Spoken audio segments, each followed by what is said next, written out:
Welcome friends to my channel spirit of success. Friends, ये IBPS SOIT officer का जो interview का series चल रहा है उसका पार्ट सेकंड है। तो आइए देखते हैं इस पार्ट में मैंने कौन कौन से टॉपिक के क्वेश्चंस रखे हैं। तो आइए OSI model and data warehouse के मैंने क्वेश्चन रखे हैं। देखिए पहला क्या होता है, OSI क्या होता है, ओपन सिस्टम इंटरकनेक्शन। इसको ओपन सोर्स इंटरकनेक्शन भी बहुत लोग बोलते हैं, बट आप याद रखिएगा ओपन सिस्टम इंटरकनेक्शन इसको 1984 में डेवलप किया गया था भाई ISO द्वारा। ISO का फुल फॉर्म क्या होता है, international organisation for standardisation. Total कितने लेयर होते हैं, हाउ मेनी लेयर्स OSI? तो टोटल 7 लेयर्स। सॉफ्टवेयर लेयर कौन कौन से होते हैं, जो अपर 3 होते हैं वो सॉफ्टवेयर लेयर होते हैं, जैसे कि application layer, presentation layer, session layer.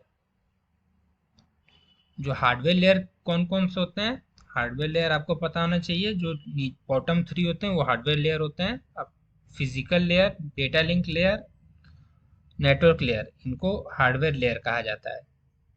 Which layer known as heart of OSI model? Heart of OSI model किसको कहा जाता है, ट्रांसपोर्ट लेयर, जो कि पांचवा लेयर होता है, सॉरी चौथा लेयर होता है ट्रांसपोर्ट लेयर। फिजिकल लेयर के बारे में मैंने हर लेयर के बारे में कुछ कुछ पॉइंट रखा है जो कि पूछा जा सकता है। सारे लेयर्स नहीं है, जो इंपॉर्टेंट है वही मैंने रखे हैं। जैसे कि फिजिकल लेयर है, तो फिजिकल लेयर ट्रांसमिशन मोड के लिए यूज होता है। ट्रांसमिशन कितने टाइप में होते हैं, तो 2 टाइप में होते हैं, वायर्ड और वायरलेस मीडियम। इसी को गाइडेड और अनगाइडेड भी कहा जाता है। और टोपोलॉजीज के लिए यूज होता है फिजिकल लेयर। टोपोलॉजीज मतलब कि नेटवर्क का कनेक्शन के टाइप, जैसे बस टोपोलॉजी, स्टार, रिंग, मैश। तो ये टोपोलॉजीज के लिए यूज होता है। देखिए डेटा लिंक लेयर किस लिए यूज होता है, तो data link layer error detection and correction के लिए यूज होता है। कोई भी गलती है तो उसको डिटेक्ट किया जाएगा और उसको करेक्ट करने के लिए यूज होता है। डेटा लिंक लेयर में ही मैक एड्रेस भी होता है। मैक एड्रेस कितने बिट्स के होते हैं, तो आपको पता होना चाहिए। मैक एड्रेस टोटल 48 बिट्स के लिए होते हैं। और आपको ये पॉइंट मोस्ट इंपॉर्टेंट है कि डेटा लिंक लेयर में नोड टू नोड डिलीवरी होती है। पूछा जाएगा कि नोड टू नोड डिलीवरी किस में होती है, तो डेटा लिंक लेयर आप बताएंगे। और एंड टू एंड डिलीवरी पूछा जाएगा तो आप ट्रांसपोर्ट लेयर बताएंगे। नेटवर्क लेयर किस लिए यूज होता है, तो नेटवर्क लेयर में क्या इंपॉर्टेंट है पॉइंट, तो नेटवर्क लेयर में हम लोग IP एड्रेस यूज करते हैं, इसलिए नेटवर्क लेयर यूज होता है। ट्रांसपोर्ट लेयर किस लिए यूज होता है, इसको मैंने बताया कि यहाँ पे बताया ना, हार्ट ऑफ OSI मॉडल होता है ट्रांसपोर्ट लेयर। और मैंने यहाँ पे भी बताया था नोड टू नोड होता है डेटा लिंक लेयर में, और एंड टू एंड होता है ट्रांसपोर्ट लेयर में। और इसमें TCP प्रोटोकॉल भी होता है, ट्रांसमिशन कंट्रोल प्रोटोकॉल, और यूजर डेटाग्राम प्रोटोकॉल भी होता है। तो इसमें ये यूजर डेटाग्राम प्रोटोकॉल ये होता है, लॉस टॉलरेंस भी होता है, ये भी पूछा जा सकता है। लॉस टॉलरेंस कौन सा होता है, तो user datagram protocol loss tolerance होता है। प्रेजेंटेशन लेयर किस लिए यूज होता है, सेशन लेयर मैंने हटा दिया क्योंकि उसमें कुछ इंपॉर्टेंट नहीं था पूछने लायक। तो ये प्रेजेंटेशन लेयर किस लिए यूज होता है, तो प्रेजेंटेशन लेयर यूज होता है ट्रांसलेशन के लिए, कंप्रेशन के लिए, कम करने के लिए, बढ़ाने के लिए, इंक्रिप्शन के लिए, डिक्रिप्शन के लिए, फॉर ऑथेंटिसिटी के लिए। ऑथेंटिसिटी के लिए यूज होता है इंक्रिप्शन, डिक्रिप्शन, कंप्रेशन, ट्रांसलेशन, ये सब होता है प्रेजेंटेशन लेयर में, ये सब रहता है। एप्लीकेशन लेयर भी मैंने हटा दिया, बस आपको याद होना चाहिए कि एप्लीकेशन लेयर में इसको किस लिए यूज होता है, तो ये एप्लीकेशन लेयर को हम लोग कहते हैं डेस्कटॉप लेयर या फिर एंड यूजर लेयर। अब देखिए TCP/IP मॉडल जो टोटल लेयर्स होती हैं, जैसे कि OSI मॉडल है तो इसमें टोटल 7 लेयर्स होती हैं, वैसे ही TCP/IP मॉडल में टोटल 4 लेयर्स होती हैं। और उनका नाम है application layer, transport layer, internet layer, internet access layer, internet access layer, application layer, transport layer, internet layer, network access layer. अब देखिए आगे देखते हैं। ये देखिए मैं आपको डाउट क्लियर करने के लिए सब बना दिया है। मैंने बताया था कि डेटा लिंक लेयर किस लिए यूज होता है, तो एरर डिटेक्शन करेक्शन के लिए, और उसमें नोड टू नोड डिलीवरी होती है। इसमें देखिए दो पार्ट में बटा होता है, जैसे डेटा लिंक लेयर है ये, तो ये 2 पार्ट में बटा रहेगा। जो अपर पार्ट होता है वो लॉजिकल लॉजिकल लिंक कंट्रोल के लिए होता है, और जो लोअर लेवल होता है वो मीडिया एक्सेस कंट्रोल के लिए होता है। ये देखिए मैंने बताया ये 7 लेयर वैसा ही होती है, यही सातों लेयर हैं। इसमें देखिए डेटा जो जो इंफॉर्मेशन होती है वो, जो प्राइमरी इंफॉर्मेशन होती है वो फिजिकल लेयर में बिट्स में रहती है। फिर जब वो डेटा लिंक लेयर में जाएगी तो वो बिट से फ्रेम्स बन जाती है। अब ये फ्रेम्स नेटवर्क लेयर में जाएगा तो ये पैकेट्स का रूप ले लेगी, जैसे कि छोटे छोटे छोटे छोटे फ्रेम्स पैकेट्स बन जाएंगे। अब ये पैकेट्स जो होंगे ये ट्रांसपोर्ट लेयर में जाएंगे तो ट्रांसपोर्ट लेयर में ये सेगमेंट्स बन जाएंगे, ये पैकेट्स।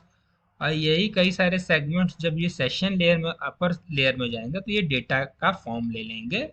तो ये डेटा सेशन लेयर में भी रहेगा, प्रेजेंटेशन लेयर में भी रहेगा, एप्लीकेशन लेयर में भी रहेगा, और यहाँ पे यूजर एंड यूजर जो जैसे कि हम हैं इसको डेटा को यूज करते हैं। तो ये आपको पता होना चाहिए, bits, frame, packet, segment, data.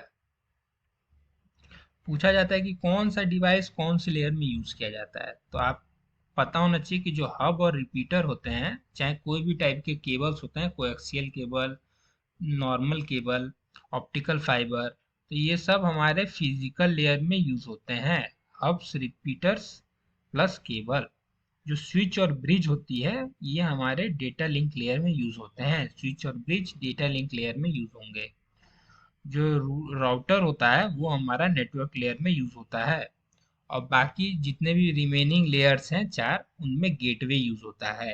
Gateway use होगा आपका रिमेनिंग चार, transport, session, presentation and application. और आपको ये पता होना चाहिए, अभी अगर इंटरव्यूअर आपसे क्वेश्चन पूछे कि ऐसा कौन सा डिवाइस है जो कि ओएसआई के सातों लेयर पे वर्क करता है, तो आप बोलेंगे sir gateway device used in all the 7 layers.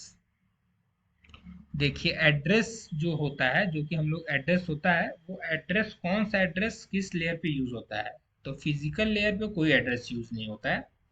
Data link layer पे फिजिकल एड्रेस यूज होता है। नेटवर्क लेयर पे हम लोग लॉजिकल एड्रेस यूज करते हैं। ट्रांसपोर्ट लेयर पे हम लोग पोर्ट एड्रेस यूज करते हैं, पोर्ट का एड्रेस। उसके बाद से सेशन और प्रेजेंटेशन में कोई एड्रेस यूज नहीं होता है। बट एप्लीकेशन लेयर में हम लोग एप्लीकेशन स्पेसिफिक एड्रेस यूज करते हैं।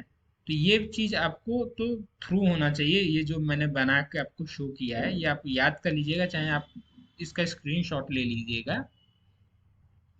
कुछ कुछ एब्रिविएशंस हैं ये भी आपको पता होना चाहिए। HTTP hyper text transfer protocol, FTP file transfer protocol, SMTP simple mail transfer protocol. ये सब आपको पता होना चाहिए, इंटरव्यू में ये सब पूछे जाते हैं, क्योंकि आप टेक्निकल का इंटरव्यू देने जा रहे हैं तो आपसे पूछा जाएगा।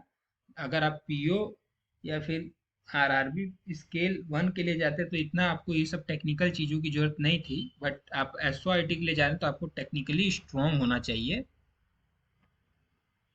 अब देखिए, अब कुछ आईपी एड्रेस के क्लास होते हैं, आपको भी पता होगा, तो टोटल 5 क्लास होती हैं। Class A, class B, class C, class D, class E. और इसका रेंज कहाँ से कहाँ तक होता है आईपी एड्रेस का, तो 1 से लेके 255 तक रेंज होता है। 1 to 127 जो रेंज होगा आईपी एड्रेस का वो क्लास ए के लिए होगा। 1 to 127 for class A, 128 to 191 for class B, 192 to 223 is for class C, and 224 to 239 range is for class D, and 240 to 255 range is for class E. So आपको पता होना चाहिए कि क्लास ए के लिए कितना रेंज होता है, क्लास बी के लिए कौन सा रेंज होता है, क्लास सी, डी एंड ई। तो ये मैंने बना दिया है, इसका भी आप स्क्रीनशॉट ले लीजिएगा और आप इसको देखते रहिएगा, तो इससे आपको हेल्प मिलेगी। क्योंकि आपको रैंडम पूछा जाएगा कि बताइए कि 220 जो है वो आईपी एड्रेस कौन से क्लास को बिलोंग करता है, तो आप बता देंगे कि 220, तो आपको मैंने बताया यहाँ पे कि 224 टू 239, तो ये क्लास डी को बिलोंग करता है। अब देखिए, अब आगे देखते हैं। अब मैंने बताया था कि आपको वेयर हाउस के बारे में, वेयर हाउस के बारे में तो ज़्यादा कुछ पूछा नहीं जाता है, तो वेयर हाउस का आपको डेफिनेशन पता होना चाहिए कि वेयर हाउस क्या होता है। तो warehouse is a subject oriented integrated time variant non volatile collection of data.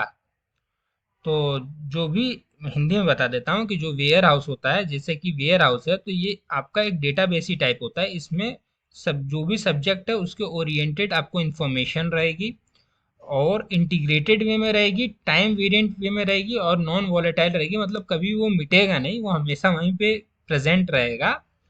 और जो डेटा का कलेक्शन है वो हेट्रोजीनियस इंफॉर्मेशन होती हैं, होमोजीनियस नहीं होती, हेट्रोजीनियस होती है information. O L P O L A P O L A P क्या होता है? तो ओ एल ए पी होता है आपका ऑनलाइन एनालिटिकल प्रोसेसिंग। इसका फुल फॉर्म होता है ऑनलाइन एनालिटिकल प्रोसेसिंग। इसमें जो डेटा होता है वो हायरार्की फॉर्म में रहती है, और वो इसमें ओल्ड डेटा भी आप सर्च करेंगे तो वो मिल जाएगा। ओ एल ए पी में, ऑनलाइन एनालिटिकल प्रोसेसिंग में। अब इसी का उल्ट इसी में होता है O L T P. O L T P क्या होता है? Online transaction processing. Online transaction processing होता है। और इसमें हम लोग करंट डेटा को यूज करते हैं, और इसमें हम लोग ओल्ड डेटा को यूज करते थे, और ओ एल ए पी में और ओ एल टी पी में हम लोग करंट डेटा को यूज करते हैं। डेटा माइनिंग क्या होता है? डेटा माइनिंग को हम लोग डेटा वेयर हाउसिंग से ही सर्च करके डेटा माइनिंग को हम लोग निकालते हैं। और डेटा माइनिंग क्या होता है? तो data mining is use to predict the future trend. जो फ्यूचर में क्या ट्रेंड होने वाला है और बिहेवियर क्या है उसको प्रिडिक्ट करते हैं। Allowing business managers to make the proactive knowledge driven decision. तो जो भी बिजनेस मैनेजर्स हैं ये इस फ्यूचर ट्रेंड के हेल्प से क्या करेंगे कि वो जो भी प्रोएक्टिव नॉलेज है उसको ड्राइवन करेंगे, और अपने बिजनेस को इन्हेंस करने के लिए इसका यूज करते हैं डेटा माइनिंग का। अब पूछा जा सकता है कि why red brick is use. Red brick क्यों यूज किया जाता है? तो आप बताएंगे कि it is use to specialized data warehouse database. ये आप एक सेंटेंस बोल लेंगे कि sir it is use to specialized the data warehouse database.